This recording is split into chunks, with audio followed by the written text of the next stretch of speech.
Sometimes in rolling, I have a little bit of trouble getting my feet to the hips when my knees are pinched in. Yeah, that can be an issue. It's actually the top person is doing a good job, if that's the case, of preventing that.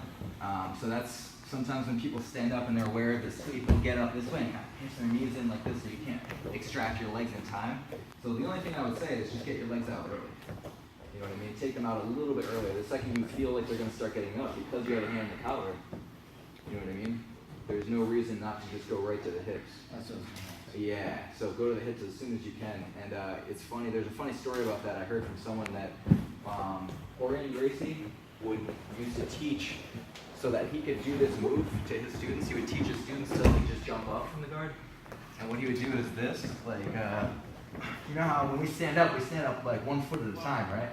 But he would teach his students to just jump right up so that he could lift and get right to the sweep in one motion. But yeah, so don't do that. Don't stand up. Yeah, don't jump up. Stand up 1 foot at a time. And that way when he stands up and I start to step, he can pinch his elbows in and kind of close that space off, right? And that's what we're going to get into now. It's going to be your ass side.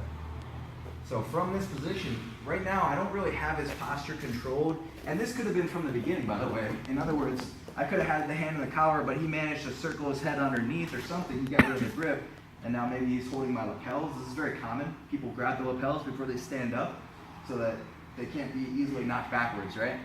So when he gets to his feet, it's the same order of operations. I still have to unlock and uncross my feet, and I'm pinching my knees in. Now from here, if I could step on his feet, right? Or I'm sorry, on his hips, and catch his ankles at the same time, even if he had a grip on my gi, I could still launch him either backwards or forwards. If I go forwards, I would just switch right to the wrists here, okay? But more often than not, people won't allow you to step on the hips. He knows the power of that foot on the hip, so he's not going to allow it. He's going to keep the knees pinched. You can even keep your knees a little over your thigh. I'm sorry, your elbows over your thigh. Yeah, like that. Yeah, just to make sure. See how it's really pretty much impossible, right? And now from here, this is very bad for me, especially if you take like half a step forward. This is very bad in a fight because if he starts punching me from this position and like really posture up and like swing like that kind of thing, I don't really have any offense from here.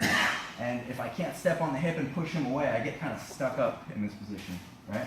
So the first thing that I'm going to do, which is pretty much counterintuitive, you would think, is just cover up.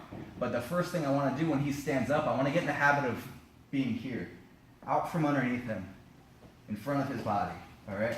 And let's assume he's still holding on to my collars or whatever. He's keeping his elbows tight so I can't step on the hips. So this is a pretty common position you'll see in grappling. So from here, I push myself out from underneath. I cup the heels, no thumb. Sometimes you can hold the pant leg. I don't like that as much. I like to cup. And then I'm just going to bridge up and I'm going to touch my knees right to his chest. Boom. Right?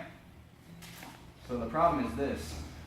When he stands and he's really close to me, walk forward like half a step, when I